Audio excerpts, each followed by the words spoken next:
Welcome to General Hospital Snarkcast podcast, where we will delve into the juicy details of all the things you've already thought about.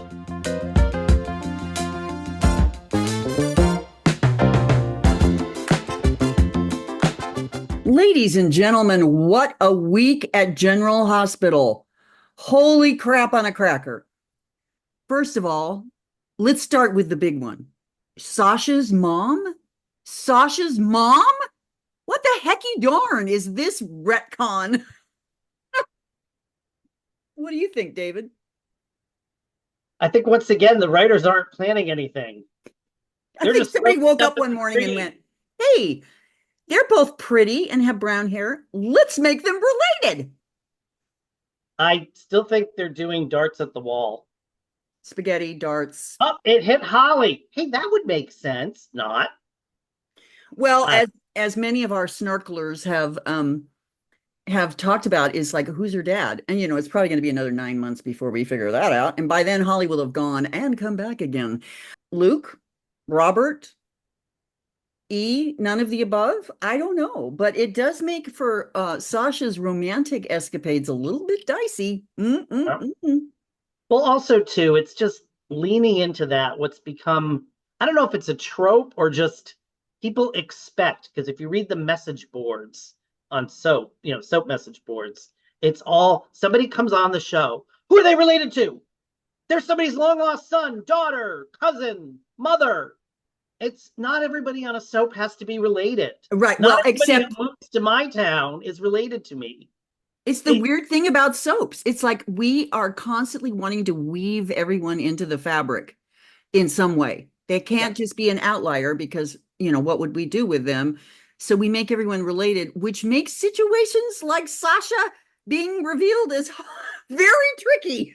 It's a little too coincidental that just about everybody who comes to town is somebody's long lost something or other. How do you misplace a kid? That's what I want to know. It's setting this weird precedent. It's very lazy writing because it's like if you bring a new character to town and you develop that character, they don't necessarily need a family. Yeah, maybe after a couple years, bring on the brother they're having, they've had a falling out with, or the evil stepmother, or something. But surprise babies, that's everybody's silly. A surprise baby on General Hospital. What's going on at that hospital that they're losing track of all these babies? I know. Or that women are they put out? They don't know they're pregnant and then they are put unconscious when they have I don't even understand how that works. I mean, believe me, when I was pregnant, I knew I was pregnant. The only time that worked, or sort of worked, on a soap opera was when Vicky had Megan and didn't remember it because she supposedly had her when she was one of her alters. That made sense in its weird soapy way. Question, was she in her altar during the entire pregnancy? I don't know. But at least that one made a little bit of sense. Like, oh, yeah, don't remember that child because that's my other personality. And when we say it kind of makes sense, we mean on a soap opera, not in any other categorical situation whatsoever. Yeah, it's weird. Most things on soaps now don't even make soap opera sense. Well, I have a whole list of things to talk about today. All right, let's start with our new best friend. Perry Shen. Perry Shen showed up for General Hospital Snark. Now, he said that he's been commenting on the page forever. And I kind of sort of remember him doing that. But Perry, forgive me. Sometimes I don't read all 1,500 comments. I know. My bad, but we are so thrilled that you are following the page. We love you. We think Brad is a fascinating character. And most of all, we really like that you get the snark. That's kind of a cool thing. So thank you. Thank you. We love Brad. The whole Portia Brad thing with Brad having the upper hand, man, that's some good stuff. Yeah. A lot of people have asked us over the years, do the actors follow the page? Do the cast, do the crew follow the page? Yes, they do. So believe us now. Yeah. We've had comments from James Patrick Stewart, Kathleen Gotti, Carolyn Hennessy, some of the backstage people who you may not recognize their names. And some people are there to just sort of lurk. They really enjoy the page, but they don't sort of want to out themselves because they think they might get in trouble with the show. So kudos to Perry for not worrying about that. And I will say this, knowing that he follows the page is not going to change what we do at all. We're both artists, us and him, and we respect the art that we do, but it's cool to know, that we're recognized and seen and appreciated. So there's that. I'm just happy he's getting a laugh out of it. Me too. Well, he is very funny. If you read his feeds, they're good. Okay. Yeah. Next up. The retcon liver. Lulu's liver dilemma. Lululemon Dilemma. Okay. Am I crazy? But didn't like a month ago Sam say she and everybody else got tested? Yep. And now around the time Rocco was having a spaz out. And yes. And she came in and yes. They just kind of glossed right over that. By the way, we found your test. It had been lost. It got jumbled in with the pregnancy test, so we missed it. But look, your liver matches. And she gets to save Lulu. And of course, we know the upshot of that experience. Yeah. Wouldn't it have been, I said this on the page this morning, wouldn't it have been great if we didn't know? And we're following this whole thing, and Sam is the donor, and she goes into surgery, and somebody said today, and the ventilator stops working, or whatever it is. Well, somebody in the know from the show has told me that her death is actually very uneventful for a character that's been on for 21 years. I mean, if you're going to kill off a character with that much longevity and attachments on the canvas, it's like, make it a big, epic death. Because death has become a joke on soaps because everybody gets resurrected. Or just have her, maybe she goes into a coma. They can switch comas. Oh, well, they can do a Freaky Friday and she can wake up as Lulu. There you go. Oh, well. Oh, well, see, that would mean she would have had to. I will say this, though. Of course, we haven't seen the scenes, and this is just based on whatever David was told. In truth, most death in real life is non-eventful like that. And that's what makes it so horribly jarring. And, well, it always is, regardless of the situation. But what I am not looking forward to, and I've said this before, I don't want to have to look at everybody's grief for the next 6 months about Sam while bringing Lulu back.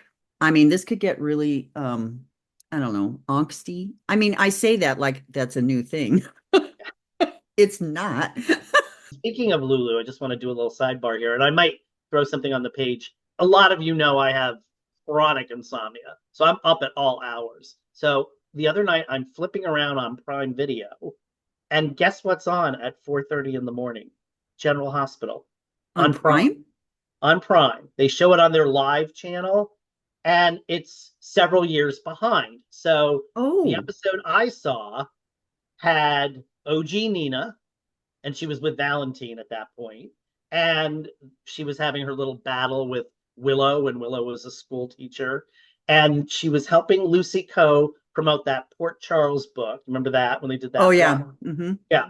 And then last night, I'm flipping around at 11:30 at night. It's on again. Different episode. Looks to be around the same time period, but if you want to revisit the Mike storyline, it's the last when they're shipping Mike off to the home, and Griffin makes an appearance. So as much as we rag on some of these episodes, it's kind of fun to go back and even watch some of the bad ones. So tell us again where it is. It's on Amazon Prime, and they have a live channel. And just like I said, I've been going on at different times of the day, and it was on at 11:30 Eastern time and 4:30 a.m.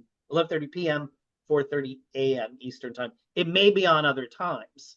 I don't know. But Lulu, the former Lulu, Emmy Ryland, was on, and I kind of thought to myself, yeah, Lulu was again, which we mentioned on the page a lot, a different character, same name, different character when Emmy Ryland was playing her. So I'm kind of anxious to see what Alexa Havens. I think we'll have more of a Julie Berman type Lulu than a M. And there's nothing wrong. I mean, Lulu's great, but I had to laugh because there were a couple of times this week when people were in visiting Lulu that all we saw was that turquoise lamp.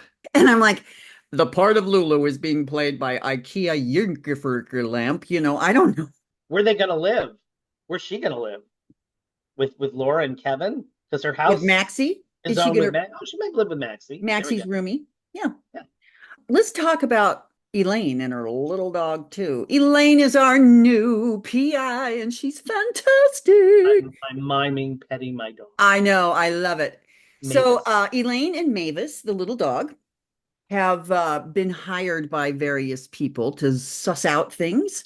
She's not great at what she does, not gonna lie. Not gonna lie.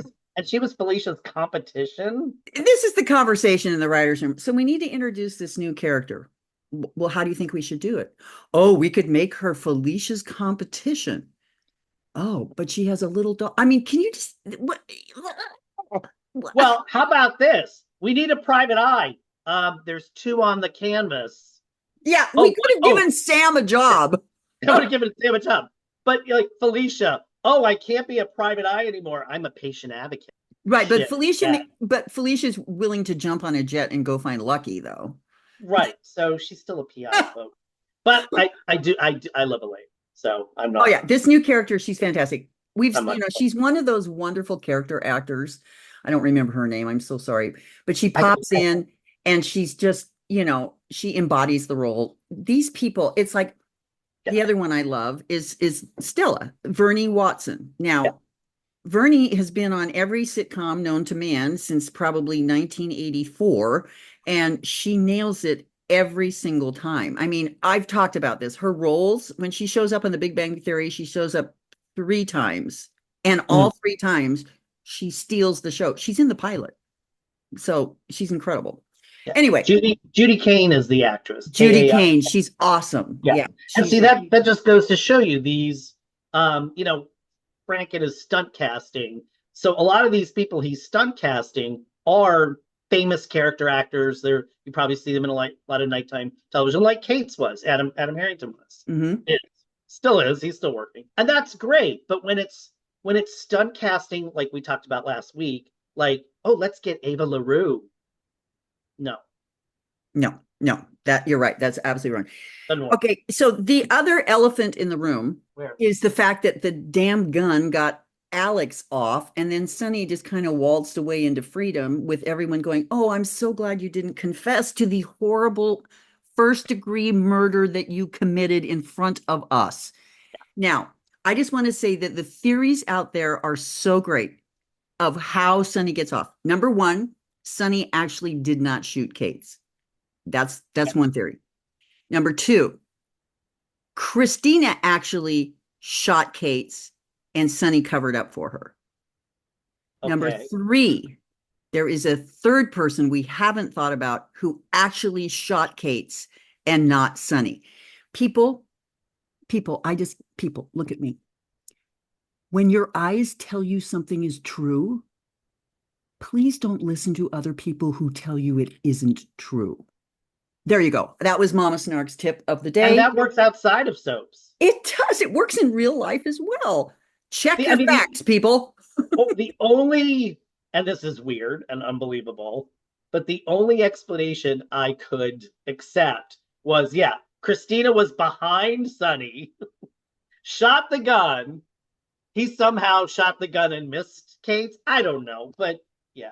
I know, but the thing that's sad about all these ridiculous scenarios we just mentioned, they could actually happen.